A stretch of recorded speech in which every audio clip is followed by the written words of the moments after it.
예수께서 그들이 그 사람을 쫓아냈다 하는 말을 들으셨더니 그를 만나사 이르시되 네가 인자를 믿느냐? 대답하여 이르되 주여 그가 누구시오니까 내가 믿고자 하나이다. 예수께서 이르시되 네가 그를 보았거니와 지금 너와 말하는 자가 그이니라. 이르되 주여 내가 믿나이다 하고 절하는지라. 예수께서 이르시되 내가 심판하러 이 세상에 왔으니 보지 못하는 자들은 보게 하고 보는 자들은 맹인이 되게 하려 함이라 하시니. 바리새인 중에 예수와 함께 있던 자들이 이 말씀을 듣고 이르되 우리도 맹인인가? 같이 읽습니다. 예수께서 이르시되 너희가 맹인이 되었더라면 죄가 없으려니와 본다고 하니 너희 죄가 그대로 있느니라. 아멘. 우리가 보는 것 중에는 육안으로 보이는 것이 있고 보이지 않는 게 있습니다. 육안으로 보이지 않는다 하더라도 존재하는 게 있는 거죠. 빛 같은 경우 사실 빛은 이 스펙트럼이 엄청 넓거든요. 그래서 우리 눈으로 볼 수 있는 빛이 있죠. 그걸 가시광선이라고 하지 않습니까? 빨주노초 파남보 그 색으로 통합하면 흰색이 되는데 그건 우리가 볼 수 있는 겁니다. 그러나 우리가 보지 못하는 빛 중에는 뭐 자외선, 적외선, 뭐 감마선, X선 뭐 이런 것들은 원적외선 그런 것도 있죠. 그런 것들은 우리가 보지 못하지만 분명히 존재하는 것을 알아요. 그래서 선크림을 바르는 거 아닙니까? 그래서 사우나도 가는 거 아닙니까? 이렇게 보이지 않지만 존재하는 게 분명히 있는 거거든요. 별 같은 경우도 저 멀리서 밤에 반짝하고 빛나는 별이 있지 않습니까? 그러면 그 빛이 비칠 때 별에서 반짝하고 비칠 때 그 빛이 우리가 그 빛을 보는 순간 거기서 비친 게 아니죠. 그 시간에 비친 게 아니죠. 이미 수천 년 전에 빛을 비췄는데 그게 우리 눈에 보일 때까지 시간이 이만큼 흘러온 거예요. 그래서 사실은 처음 빛을 비추고 우리 눈에 그 빛이 반짝하고 보이는 순간 그 수천 년 동안 그 별이 소멸됐을 수도 있는 겁니다. 이런 걸 보면 우리 눈에 보이는 것만이 아니라 보이지 않는데 존재하는 세계가 어마어마한 겁니다. 그래서 나는 눈으로 보이는 것만 믿고 눈으로 안 보이는 건 안 믿어 뭐 그러는 사람은 똑똑한 사람이 아니라 사실은 무식한 사람인 거예요. 본다고 할 때 육안으로 보는 게 있지 않습니까? 그래서 저 사람 봐, 저 산을 봐. 그럴 때는 우리 육안으로 본다는 개념이지만 벌써 이런 것도 있잖아요. 그 음식 먹어봐. 그 음식을 먹어보라는 거예요. 그래서 본다는 거예요. 먹는데 어떻게 보는 겁니까? 그 음식을 먹다 보면 맛을 마음으로 느껴서 알게 된다는 거죠. 그걸 본다고 표현합니다. 저 노래 들어봐. 그 말도 하지 않습니까? 노래도 보는 게 아니잖아요. 그러나 노래를 듣다 보면 내 마음에 감동도 되고 해서 마음으로 느끼는 거거든요. 그래서 우리 육안으로 보이는 게 있는가 하면 마음으로 보는 게 있는 거예요. 그래서 불교에서도 관음이라는 말이 소리를 본다는 말이거든요. 소리를 어떻게 보느냐? 마음으로 느끼는 걸 본다고 표현하는 거예요. 그래서 한자로도 본다는 말이 볼 견자가 있죠. 이건 육안으로 보는 걸 말합니다. 그런데 볼 관자도 있는 겁니다. 이거는 마음으로 볼 때 관자를 쓰는 거예요. 그래서 관점 그런 말이 있지 않습니까? 이렇게 육안으로 보는 세계가 있고 마음으로 볼 수 있는 세계도 있는 것이죠. 하물며 영적인 세계는 어떻겠는가 하는 겁니다. 영적인 세계, 육안으로 볼 수 있는 세계, 마음으로 볼 수 있는 세계, 여기까지는 사람이 도달할 수 있는 영역이지만 그러나 영적으로 보는 것은 사람의 노력으로 되는 게 아니에요. 영적인 세계를 보는 것은 믿음으로만 볼 수 있습니다. 믿음으로만. 그래서 여러분 이 말씀이 있지 않습니까? 이는 우리가 믿음으로 행하고 보는 것으로 행하지 아니함이로라. 이 말씀은 성도의 죽음과 관련된 말씀인데요. 성도의 죽음을 그냥 우리 육안으로만 보면 그만큼 불행한 게 없는 거죠. 그런데 영적으로 보면 영적으로 보면, 믿음을 갖고 보면 성도의 죽음은 굉장한 소망이고, 성도의 죽음은 끝나는 게 아니고 또 다른 세상의 시작이고, 그렇기 때문에 죽음 앞에서도 담대할 수 있다는 거예요. 그래서 영적인 것으로 볼 수 있는 눈, 믿음으로 볼 수 있는 눈을 갖는 게 굉장히 중요하다 그 말이죠. 그 눈을 어떻게 가질 수 있을까? 오늘 요한복음 9장의 말씀으로 살펴보려고 합니다. 요한복음 9장은 우리가 지난주에 살펴보았습니다마는 태어나면서부터 앞을 본 적이 없는 사람을 우리 예수님이 눈을 뜨게 해주셨거든요. 그래서 이 사람이 진흙을 익혀서 그 눈에 바른 다음에 실로암 못에 가서 씻으라 그러니까 이 사람이 예수님을 신뢰해서 그 연못으로 가가지고 눈을 씻습니다. 그리고 보게 되었어요. 육안이 열리게 된 겁니다. 자, 그런데 오늘은 이 사람이 육안만 열린 게 아니라 영안까지 열리는 이야기를 보려고 합니다. 이 사람이 영적으로 눈이 열리거든요. 믿음을 갖거든요.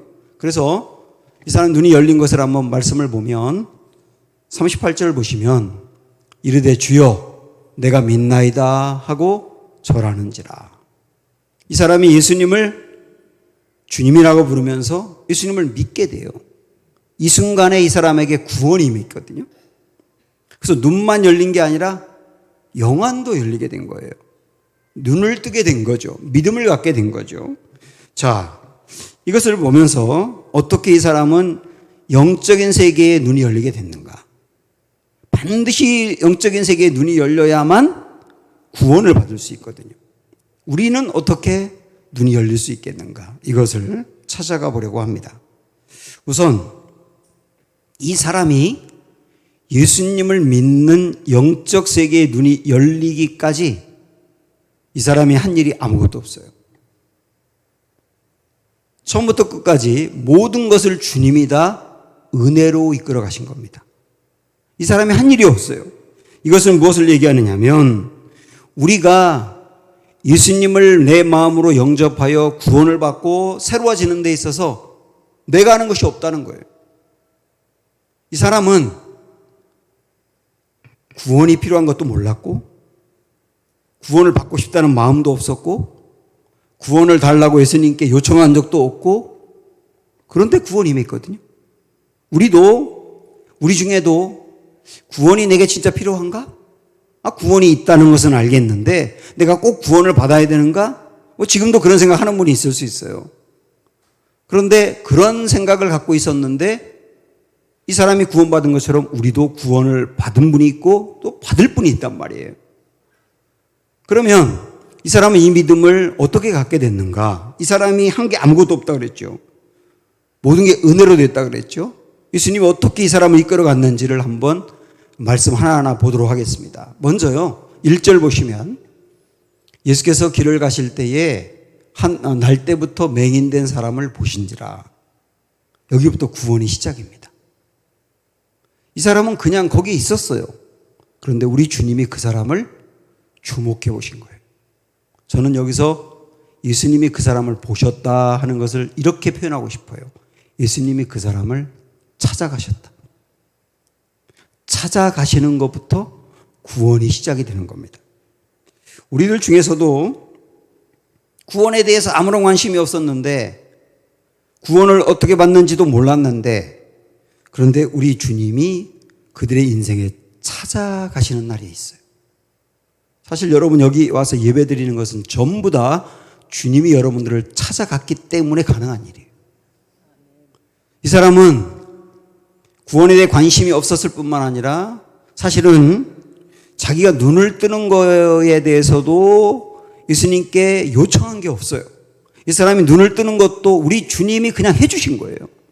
우리 지난주에도 봤습니다마는 6절 7절 보시면 이 말씀을 하시고 땅에 침을 뱉어 진흙을 이겨 그의 눈에 바르시고 이르시되 실로암 못에 가서 씻으라 하시니 실로암은 번역하면 보냄을 받았다는 뜻이라. 이에 가서 씻고 밝은 눈으로 왔더라. 이 사람이 예수님을 만나면서부터 눈을 뜨기까지 한마디 얘기도 안 하거든요. 근데 우리 예수님이 그냥 이 사람 눈을 뜨게 해주신 거예요.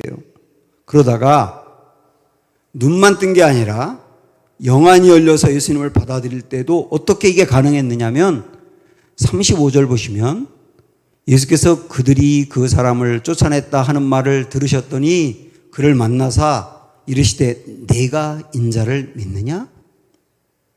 인자라고 하는 말은 좀 이따가 더 자세하게 아주 중요하기 때문에 말씀을 드릴 겁니다. 근데 뭐 간단하게 말씀드리면 인자는 사람의 아들이란 뜻 같은데 하나님의 아들이거든요. 사실 그 의미가 하나님의 아들인데 예수님이 이 사람에게 찾아가셔서 또다시 찾아가셔서 너 인자를 믿느냐 하면서 예수님이 인자인 것을 알려주신 거예요. 이 사람한테. 이걸 뭐라고 말하냐면 계시라고 말합니다. 계시.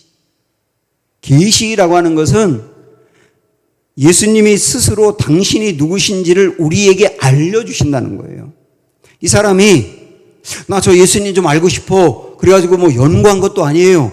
공부해서 터득한 것도 아니에요. 무슨 묵상을 통해서 어느 경지에 도달한 것도 아니에요. 예수님이 당신을 이 사람에게 계시로 알려주어서 이 사람이 예수님을 만나게 됐단 말입니다. 이 모든 과정을 보면 처음부터 끝까지 이 사람이 한 일은 아무것도 없는 거예요. 여러분 예수님 믿으세요? 예수님이 하나님이시고 그리스도이시고 내 인생의 주인이라는 걸 믿으세요? 어떻게 믿으셨습니까? 전부 다 처음부터 끝까지 내 노력이나 나의 무슨 결단이나 이런 게 있어서 가능한 것이 아니라 오직 처음부터 끝까지 하나님의 은혜로만 된 거예요. 하나님이 당신을 계시해 주었기 때문에 가능한 일이라고요. 그래서 우리는 구원을 받은 겁니다. 이것을 우리가 안다면 하나님 앞에서 교만할 게 아무것도 없는 겁니다. 나를 주장할 것도 하나도 없고요. 그냥 처음부터 끝까지 감사뿐인 거예요. 뿐만 아니라 아직 예수님을 만나지 못한 분들이 이 자리에도 있거든요. 아직 예수님을 만나지 못한 분들도 찾아오신 주님이 이 사람의 눈을 뜨게 하고 예수님이 누군지 이 사람에게 알려주어서 계시하셔서 예수님을 믿도록 한 것을 보면 이 자리에 와서 예배 드리는 것은 틀림없이 주님이 여러분의 인생을 찾아갔기 때문에 가능한데 그러면 분명히 우리를 예수님을 온전히 믿을 수 있는 단계까지 이끌어 가실 것이다. 이것을 믿을 수 있는 거예요. 착한 일을 시작하신 분은 그 일을 이루시고야 말 거다. 분명히 알 수 있는 거예요. 그래서 아직 내가 예수님을 믿지 못하고 만나지 못했다 하더라도 절대로 여러분 이 단계에서 그만두시면 안 됩니다. 반드시 우리 주님이 우리를 이끌어 가실 것이기 때문에 그래요. 자, 먼저 우리는 이 사람은 어떻게 영적인 눈을 뜨게 됐느냐? 내가 한 일 아무것도 없다. 처음부터 끝까지 예수님이 은혜로 주신 것이다 하는 것을 살펴보았습니다. 또 하나, 이 사람이 영적인 눈이 뜨기까지, 다시 말하면 믿음을 갖기까지 모든 것들은 다 과정을 거쳤습니다. 과정을 거쳤다고요. 갑자기 된 일이 아니라고요. 순차적으로 과정을 거치면서 이루어진 일이라고요. 이 어떤 과정을 거쳤는지를 우리가 오늘 말씀 하나하나 또 보면서 한번 확인해 보겠습니다. 먼저 이 사람은 육신의 눈을 떴어요. 예수님이 이 사람의 눈을 뜨게 했어요. 그런데 사람들이 이 사람에게 몰려들어가지고 아니 태어나면서부터 보지 못한 사람이 눈을 떴다는 게 이해가 안 되잖아요. 그러니까 당신의 눈을 누가 뜨게 했냐라고 물어봤을 때 이 사람이 예수님을 어떻게 보는지를 한번 확인해 보십시오.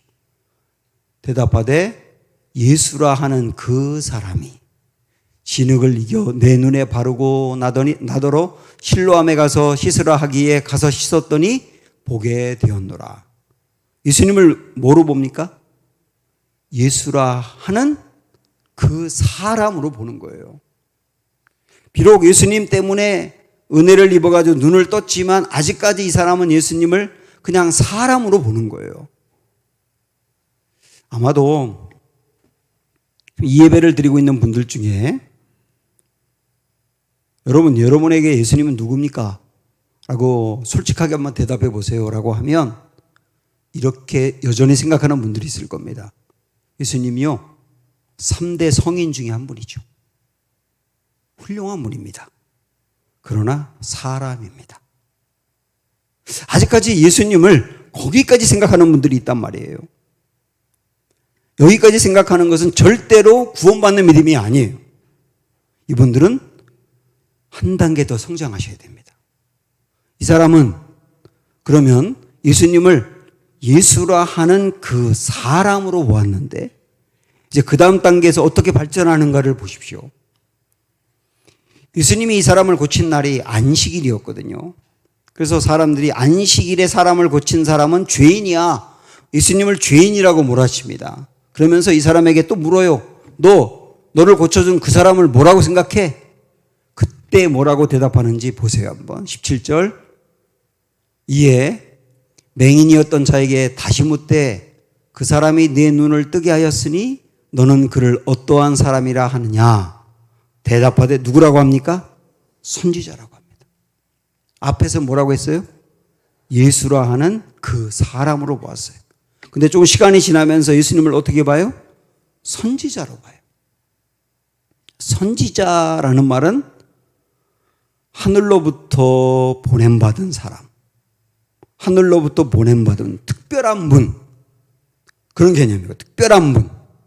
그래서 이 사람은 시간이 지나면서 저분은 그냥 사람이 아니라 하늘로부터 보냄받은 특별한 분이야, 이렇게 이해한 것이 분명합니다. 그래서 33절에 보면 이 사람이 뭐라고 하느냐면 이 사람이 하나님께로부터 오지 아니하였으면 아무 일도 할 수 없으리로다. 예수님에 대해서 저분 하늘로부터 온 분이에요 라고 고백을 하는 거예요. 우리도 처음 교회 다닐 적에는 예수님을 그냥 훌륭한 사람 정도로 보다가 점점점 믿음이 성장하고 눈을 떠가면서 저분은 예수님은 특별한 분이야 라고 생각을 하고 그분을 존경하고 기도도 합니다. 여기까지 성장하는 분들이 있어요. 예수님에 대해서. 그런데 여기까지 예수님을 선지자 정도로 보고 그분을 존경하는 정도, 그분에게 기도하는 정도, 이 정도 믿음이 구원받은 믿음이냐? 아니요. 아직은 아닌 겁니다. 여기서도 또 한 단계 성장하셔야 됩니다. 어디로 성장하셔야 되느냐? 자, 이 사람이 예수님을 하나님으로부터 온 분입니다.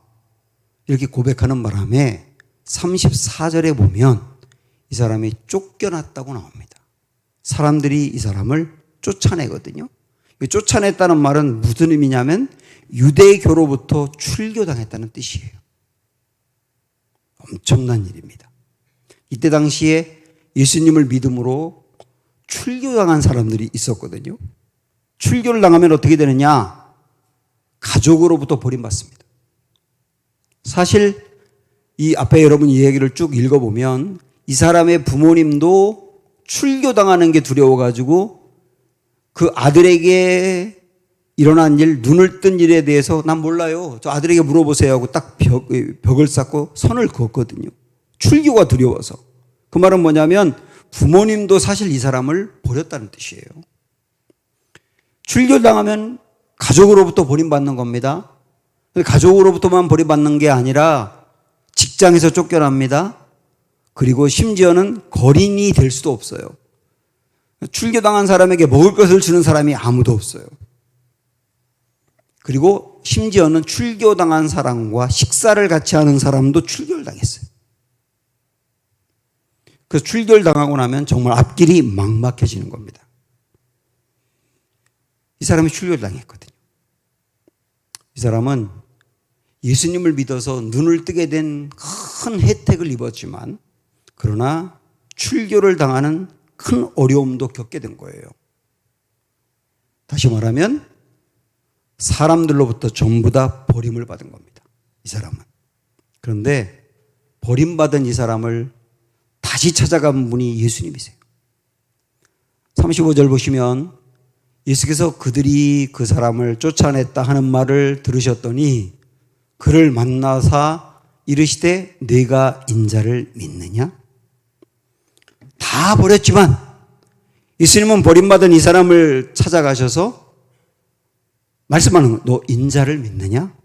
자, 여기서 인자라는 말이 굉장히 중요해요. 복음서 여러분 읽어보시면 예수님이 당신을 소개할 때 인자가 이렇게 말씀할 때가 있죠. 이 인자라고 당신이 예수님을 호칭할 때는 특별한 의미가 있을 때예요. 특별한 의미. 언제냐면 예수님이 십자가에서 죽으실 것을 이야기하는 대목에서 인자라고 말씀하십니다. 그래서 우리가 요한복음과 또 다른 복음서에 있는 말씀을 한번 확인해 보겠는데, 이 말씀 외에도 요한복음 8장 28절, 마가복음 8장 31절 등에도 나옵니다만은 우리 두 구절 말씀만 볼게요. 먼저 요한복음 3장에 있는 말씀을 보시면 모세가 광야에서 뱀을 든 것 같이 인자도 들려야 하리니. 예수님이 스스로를 인자라고 말씀하실 때 들려야 된다라고 표현했습니다. 여기 들린다는 게 뭡니까? 십자가에서 못 박힐 걸 말하는 거예요. 나무에 매달릴 거다. 이렇게 예수님이 십자가에서 죽음을 의미할 때 인자라는 표현을 쓴다고요. 마가복음에 있는 말씀을 한 구절 더 보시면 인자가 온 것은 섬김을 받으려 함이 아니라 도리어 섬기려 하고 자기 목숨을 많은 사람의 대속물로 주려 함이니라. 여기도 인자라고 예수님 말씀하면서 내가 세상에 온 것은 많은 사람의 목숨을 살려내기 위해서 내가 대속물이 될 거다. 내가 대신 죽는다는 거죠. 그거를 강조할 때 인자라는 말을 썼단 말입니다. 이거 여러분 아시겠죠? 다시 한번 정리해 볼게요. 인자는 십자가에서 죽음, 특별히 대속의 죽음을 강조할 때 쓰는 표현이다. 기억해 보세요. 꼭. 인자는 대속의 죽음을 강조할 때 쓴다. 자, 그러면 예수님이 이 사람에게 당신 고쳐준 나를 믿어? 이렇게 할 수 있잖아요. 당신 고쳐준 나를 믿어? 이렇게 말할 수 있는데 그렇게 말하지 않고 인자를 믿느냐고 말했죠. 그리고 이 사람은 나중에 이걸 고백을 하거든요. 그러면 여기 중요한 게 뭐냐면 당신 지금 믿음을 가져야 되는데 제일 중요한 믿음이 뭐냐면 인자를 믿는 거야. 당신을 살리기 위해서 대신 죽을 분이 있어. 그분을 믿어야 돼. 이렇게 강조하는 거거든요.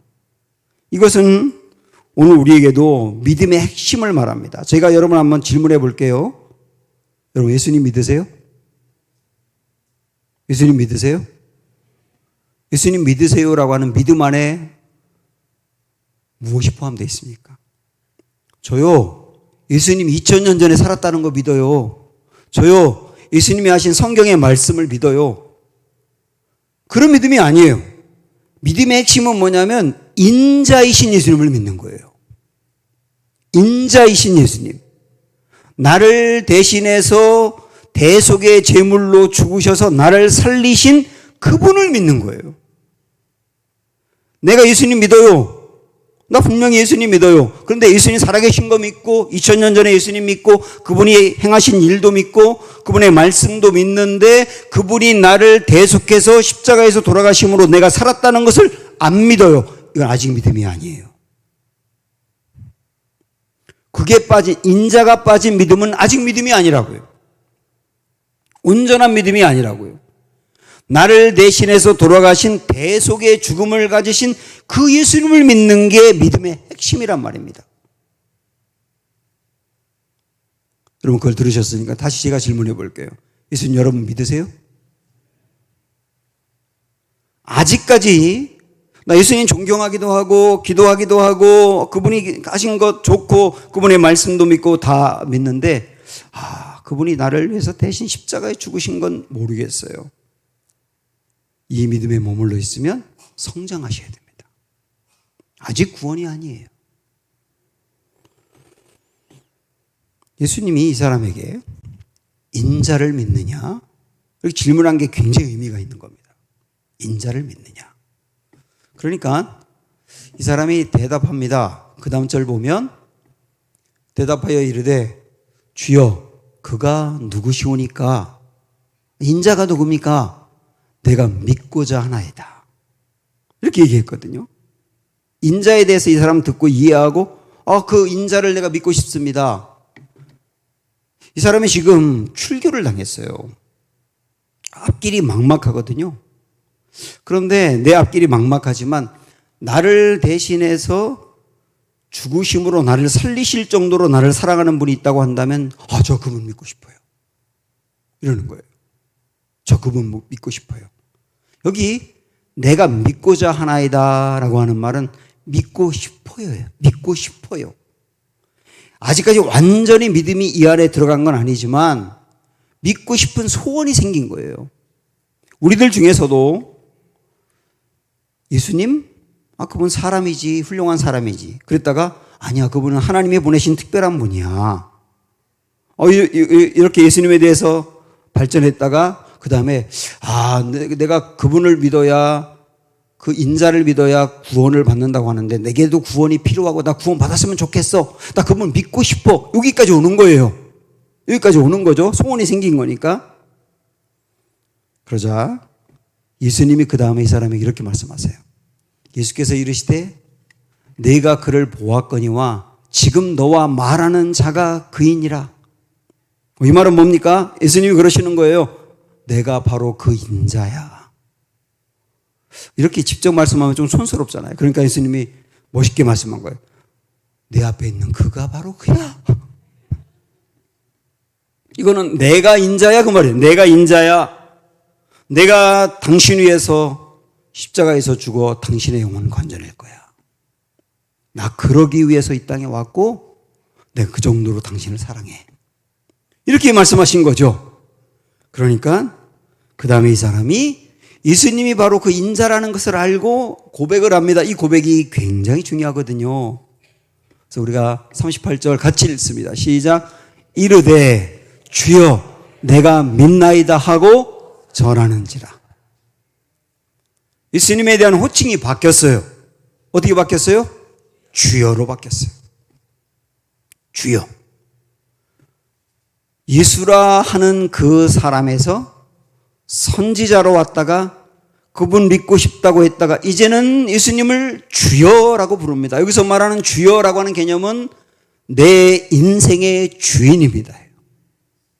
내 인생의 주인입니다. 저 지금 출교를 당해서 너무나 막막하지만 앞으로 어떻게 살아야 될지 알지 못하지만 그러나 나를 대신해서 죽으시고 나를 살릴 정도로 나를 사랑하신 분이라고 한다면 당신이 책임져 줄 줄로 믿습니다. 당신은 내 인생의 주인입니다. 이렇게 자기 인생을 예수님께 드리는 거예요. 맡기는 거예요. 이게 진짜 구원인 겁니다. 여기까지 온 겁니다. 그리고 나서 여기서 끝이 아니라 한 단계 더 나갔는데 그게 뭐냐면 절하는지라예요. 예수님께 절했단 말이죠. 그게 한 단계 더 성장한 거예요. 절했다는 것은 무엇이냐면 앞으로 나는 당신을 위해 살겠습니다. 막막한 내 인생, 나를 책임져 줄 수 있는 당신, 나를 위해 대신 돌아가셔서 내 영혼을 살려낼 수 있는 그 정도 사랑을 갖고 있는 당신, 그 정도라면 내 인생 당신에게 맡기고 그리고 나의 나머지 인생 당신을 위해서 살 겁니다. 이게 헌신이라고 하는 거거든요. 여기까지 간 겁니다. 여기까지 간 거예요. 우리 중에도 예수님을 주인으로 정말 내 인생, 내 미래, 내 영혼까지 책임질 수 있는 주인으로 확신한다면 그리고 예수님께 절하는 단계까지 가서 예수님이 내 인생 헌신할 수 있다고 한다면 축하드립니다. 여러분이 구원이 확실한 것이고 주님이 이 은혜를 여러분에게 베풀어 주신 것입니다. 그리고 헌신의 단계로 한 단계 한 단계 가고 있다고 한다면 주님이 여러분을 여전히 이끌어가고 있는 겁니다. 그 과정에 있는 거예요. 이 사람이 처음 예수님이 이 사람의 인생을 찾아가서 점점 성장시켜서 절하는 단계까지 간 이것을 저는 뭐라고 보느냐면 믿음의 약도라고 말씀드리고 싶어요. 믿음의 약도. 우리가 만약에 부산을 간다 그러면 부산까지 가는 약도가 있지 않습니까? 요약한 거잖아요. 부산까지 가는 것을 짤막하게 요약한 거. 우리 인생이 영안이 열려서 믿음을 갖고 예수님을 영접하여 구원받는 단계까지 가는 약도를 이 사람이 보여주고 있다고요. 처음에 예수님을 훌륭한 사람 정도로 생각했다가 선지자로 생각했다가 그분이 주는 구원을 받고 싶다고 생각했다가 그분을 주님으로 영접하고 그 다음에 그분에게 절하는 이 모든 것들은 하나의 점진적인 과정인 거예요. 절대로 순식간에 일어난 게 아닙니다. 점진적인 과정으로 한 단계 한 단계씩 성장한 거예요. 우리의 신앙이 거의 그렇습니다. 순식간에 다 믿는 분도 뭐 없을 수는 없지만 거의 대부분은 과정을 거치면서 단계를 거친단 말이죠. 그래서 저는 이전에 뭐 선교단체에서 길에서 만난 사람에게 복음을 들어보세요라고 이렇게 책 넘겨가면서 복음을 설명하고 당신 예수님 믿습니까? 고백합니까? 그럼 오늘 당신 구원 받았습니다. 흔들리지 마세요. 이러는 거는 위험하다는 생각이 들어요. 물론 그렇게 해서도 예수님 믿을 수 있는 사람이 있긴 하지만 거의 대부분은 단계를 거친다니까요. 과정을 거친다니까요. 이 말씀하고 상당히 유사한 말씀이 마가복음 8장에 나오거든요. 마가복음 8장에서도 우리 예수님이 앞을 보지 못하는 사람의 눈을 띄기 위해서 침을 뱉어가지고 그걸 눈에 바르는 장면이 나와요. 똑같은 말씀이죠. 그런데 그러면서 예수님이 그 사람에게 안수합니다. 안수하고 난 다음에 예수님 물어요. 뭐가 보이는지 물어요. 그러니까 이 사람이 이렇게 말합니다. 희미하게 뭐가 보이는데요. 나무 같은 게 걸어가는 것 같아요. 이렇게 말합니다. 이거는 이 사람이 눈을 뜨긴 떴는데 아직 희미하다는 거예요. 뭔가 나무 같은 게 걸어간다. 잘 모르겠다 그거죠. 그때 예수님이 이 사람을 다시 안수하니까 눈이 밝아져가지고 선명하게 세상이 보이거든요. 그럼 이 이야기는 뭘 얘기하겠습니까? 한 사람이 눈을 떠서 예수님을 마음으로 받아들이고 구원받기까지는 과정이 있다는 거예요. 단계가 있다는 거예요. 그리고 예수님이 이 사람에게 안수해서 처음에 볼 때 희미하게 봤지만 또다시 안수함으로 밝게 보게 해주셨다는 것은 우리가 아직까지 예수님을 완전히 믿지 못하고 희미하게 믿는다 하더라도 우리 주님이 포기하지 않고 온전히 확실하고 밝게 믿도록 이끌어 가신다는 얘기잖아요. 그렇기 때문에 믿음은 과정이기 때문에 저나 여러분이나 신앙생활 하면서 흔들릴 수가 있는 거예요. 다 믿는 줄 알았는데 어떤 때는 의심이 생깁니다. 그렇지 않으세요? 여러분 안 그런가 봐요. 저는 그런데. 어떤 때는 정말 중요한 그 본질, 예수님의 십자가가 나를 위한 것이다. 그리고 예수님이 부활하신 것처럼 나도 부활한다. 그 다음에 죽은 다음에 천국에 간다 하는 이 기본적인 아주 중요한 본질이 흔들리는 분이 있어요. 그래서 내가 정말 믿지 못하는 거 아닌가?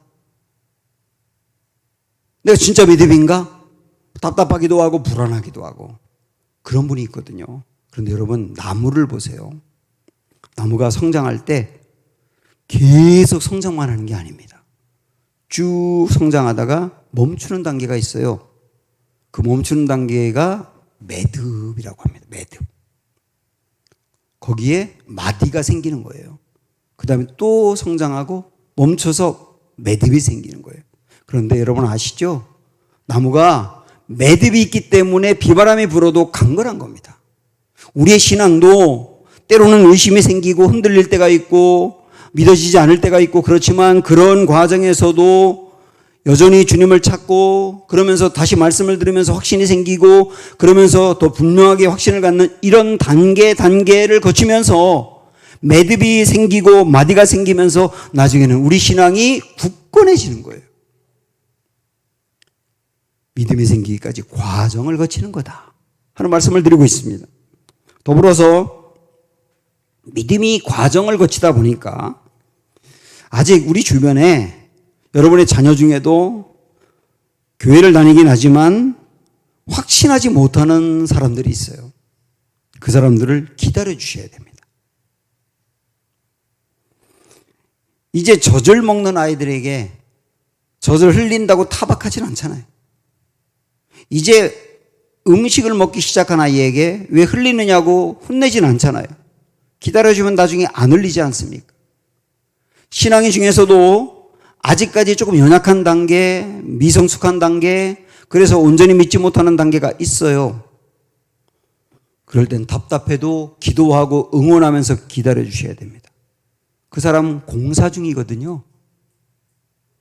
공사 중에는 통행에 불편을 드려 죄송한 거예요. 그러나 공사가 끝나는 단계가 오는 거예요. 그때는 좋아지는 거 아닙니까? 다 그렇게 성장해 가고 있다라고 생각을 하시고 미성숙해 보여도 무시하지 마시고 내 기준으로 정죄하지 마십시오. 누가 압니까? 처음 된 자가 나중되고 나중된 자가 처음 될지. 우리 이 말씀을 좀 마지막으로 보죠. 우리가 지금은 거울로 보는 것까지 힘이 하나 그때에는 얼굴과 얼굴을 대하여 볼 것이요 지금은 내가 부분적으로 아나 그때에는 주께서 나를 아신 것 같이 내가 온전히 알리라. 예전에는 거울이 희미했잖아요. 그래서 거울을 보는 것 같이 희미하다. 그러나 나중에 지나가 봐라. 온전히 알게 될 거다. 이렇게 말씀한 거 아닙니까? 지금은 내 믿음이 선명하지 않고 희미해 보여도 절대로 좌절하지 마시고 주님께 붙어 있는 이 모습을 포기하지 마십시오. 조금 지나다 보면 선명해진 날이 올 겁니다. 그리고 우리가 이전에 희미했는데 지금은 많이 선명해진 것처럼 성장하게 될 겁니다. 우리 주변에 있는 분들도 마찬가지입니다. 그러므로 이 자리를 잘 지키기만 한다면 우리는 성장하여 온전한 믿음으로 가게 될 것입니다. 주님이 시작하셨으니 주님이 끝내실 겁니다. 나는 믿네. 함께 찬양하죠.